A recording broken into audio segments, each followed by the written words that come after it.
जय श्री कृष्ण। श्रीमद् भगवत गीता अध्याय 13 प्रकृति, पुरुष तथा चेतना। आगे बढ़ते हैं। ऐसा कृष्ण का मत है, आत्मा तथा परमात्मा को एक मानते हुए भी पृथक पृथक समझना ज्ञान है। जो कर्म क्षेत्र तथा कर्म के ज्ञाता को नहीं समझता उसे पूर्ण ज्ञान नहीं होता।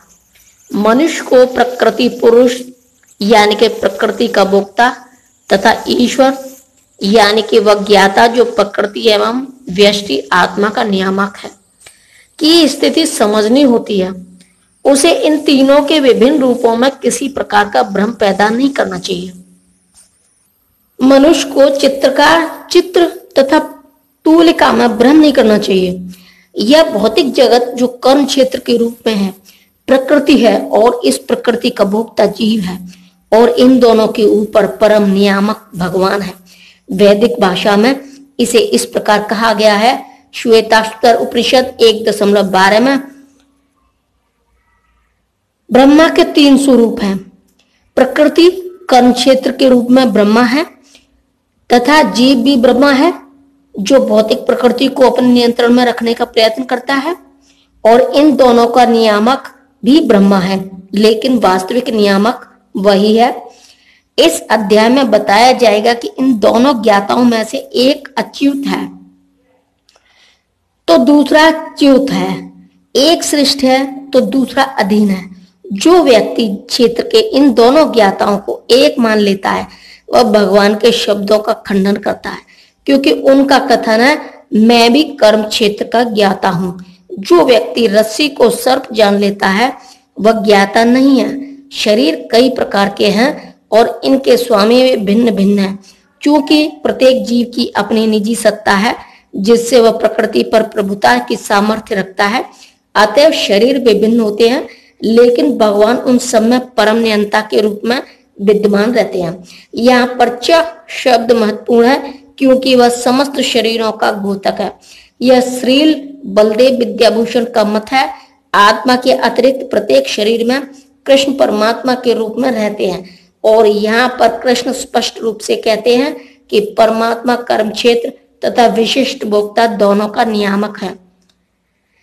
अब तुम मुझसे यह सब संक्षेप में सुनो कि कर्म क्षेत्र क्या है, यह किस प्रकार बना है, इसमें क्या परिवर्तन होते हैं, यह कहाँ से उत्पन्न होता है, इस कर्म क्षेत्र को जानने वाला कौन है और उसके क्या प्रभाव है। तात्पर्य, भगवान कर्म क्षेत्र यानी कि क्षेत्र तथा कर्म क्षेत्र के ज्ञाता यानी कि क्षेत्रज्ञ की स्वाभाविक स्थितियों का वर्णन कर रहे हैं। मनुष्य को यह जानना होता है कि यह शरीर किस प्रकार बना हुआ है, यह शरीर किन पदार्थों से बना है, यह किसके नियंत्रण में कार्यशील है, इसमें किस प्रकार परिवर्तन होते हैं, ये परिवर्तन कहाँ से आते हैं, वे कारण कौन से हैं, आत्मा का चरम लक्ष्य क्या है तथा आत्मा का वास्तविक स्वरूप क्या है। मनुष्य को आत्मा तथा परमात्मा, उनके विभिन्न प्रभावों, उनकी शक्तियों आदि के अंतर को भी जानना चाहिए। यदि वह भगवान द्वारा दिए गए वर्णन के आधार पर भगवत गीता को समझ ले तो ये सारी बातें स्पष्ट हो जाएंगी, लेकिन उसे ध्यान रखना होगा कि प्रत्येक शरीर में वास करने वाले परमात्मा को जीव का स्वरूप न मान बैठे। ऐसा तो सक्षम पुरुष तथा अक्षम पुरुष को एक समान बताने जैसा है। विभिन्न वैदिक ग्रंथों में विभिन्न ऋषियों ने कार्यकलापों के क्षेत्र तथा उन कार्यकलापों के ज्ञाता के ज्ञान का वर्णन किया है। इसे विशेष रूप से वेदांत सूत्र में कार्य कारण के समस्त तर्क समेत प्रस्तुत किया गया है। तात्पर्य, इस ज्ञान की व्याख्या करने में भगवान कृष्ण सर्वोच्च प्रमाण है। फिर भी विद्वान तथा प्रामाणिक लोग सदैव पूर्ववर्ती आचार्यों का साक्ष्य प्रस्तुत करते हैं। कृष्ण आत्मा तथा परमात्मा की द्वैतता तथा अद्वैतता संबंधी इस अति विवादपूर्ण विषय की व्याख्या वेदांत नामक शास्त्र का उल्लेख करते हुए कह रहे हैं, जिसे प्रमाण माना जाता है। सर्वप्रथम वे कहते हैं यह विभिन्न ऋषियों के मतानुसार है। जहां तक ऋषियों का संबंध है, श्री कृष्ण के अतिरिक्त व्यासदेव जो वेदांत सूत्र के रचयिता हैं, महान ऋषि हैं और वेदांत सूत्र में द्वैत की भली भांति व्याख्या हुई है। व्यासदेव के पिता पराशर भी महर्षि हैं और उन्होंने धर्म संबंधी अपने ग्रंथों में लिखा है, अहम त्वम च तथान्वे, तुम, मैं और तथा अन्य सारे जीव, अर्थात हम सभी दिव्य हैं। भले ही हमारे शरीर भौतिक हो, हम अपने अपने कर्मों के कारण प्रकृति के तीनों गुणों के वशीभूत होकर पतित हो गए हैं। फलतः कुछ लोग उच्चतर धरातल पर हैं और कुछ निम्नतर धरातल पर हैं। ये उच्चतर तथा निम्नतर धरातल अज्ञान के कारण हैं और अनंत जीवों के रूप में प्रकट हो रहे हैं, किंतु परमात्मा जो अच्युत है, तीनों गुणों से अदूषित है और दिव्य है। इसी प्रकार मूल वेदों में विशेषतया कठोपनिषद में आत्मा, परमात्मा तथा शरीर का अंतर बताया गया है। इसके अतिरिक्त अनेक महर्षियों ने इसकी व्याख्या की है, जिनमें पराशर प्रमुख माने जाते हैं। छंदोभी शब्द विभिन्न वैदिक ग्रंथों का सूचक है।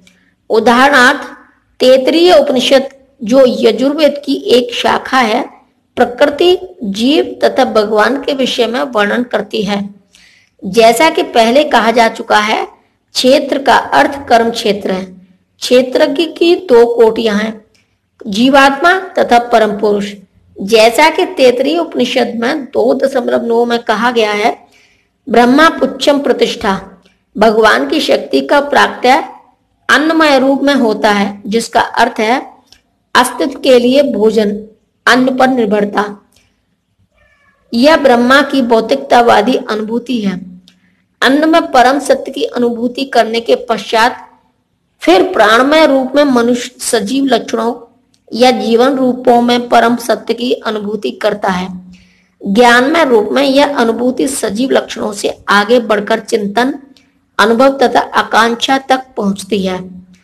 तब ब्रह्मा की उच्चतर अनुभूति होती है, जिसे विज्ञानमय रूप कहते हैं, जिसमें जीव के मन तथा जीवन के लक्षणों को जीव से भिन्न समझा जाता है।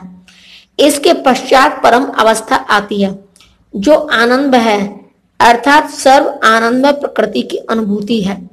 इस प्रकार से ब्रह्मा अनुभूति की 5 अवस्थाएं हैं, जिन्हें ब्रह्मा पुच्छम कहा जाता है।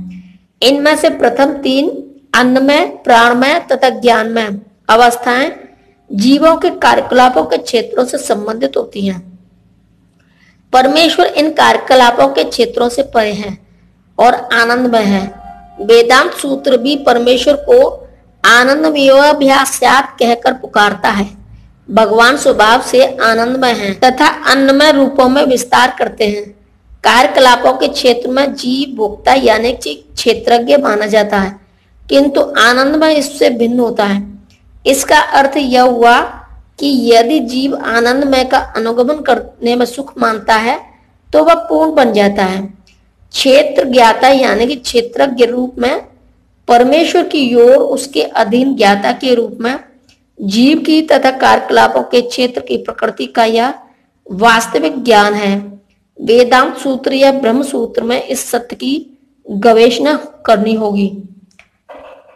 यहाँ इसका उल्लेख हुआ है कि ब्रह्म सूत्र के नीति वचन कारण के अनुसार सुंदर रूप में व्यवस्थित है। इनमें से कुछ सूत्र इस प्रकार हैं।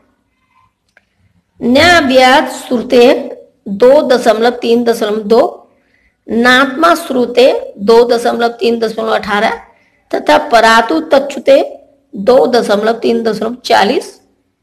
प्रथम सूत्र कार्यकलापों के क्षेत्र को सूचित करता है, दूसरा जीव को और तीसरा परमेश्वर को, जो विभिन्न जीवों के आश्रय तत्व हैं। जय श्री कृष्ण।